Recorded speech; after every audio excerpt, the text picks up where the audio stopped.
then what do? We also need to facilitate trade by making it possible for business people to be able to transact their goods, their services, without the unnecessary complications in changing currencies. That is why we want the Pan-African payment system that is going to assist African business people to be able to trade and move goods and services better.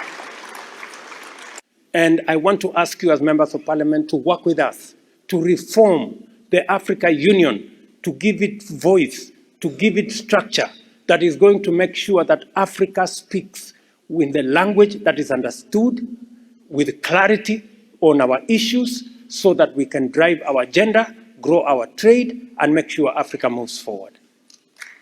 I think we have a 0.2% tax that is supposed to be levied in our countries. We want to ask every country to live up to that commitment so that we can support the African Union. Otherwise, if we allow the African Union to be supported by others, we run the risk of African Union being controlled by those who pay for it. We are making an offer to the world that we do not want any more to be in the victim corner.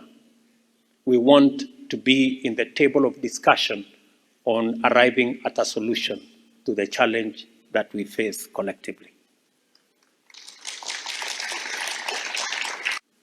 Africa's position and offer is that we are able and we are willing to do our part in full and to commit our assets, including mineral resources, energy resources, agricultural capacity,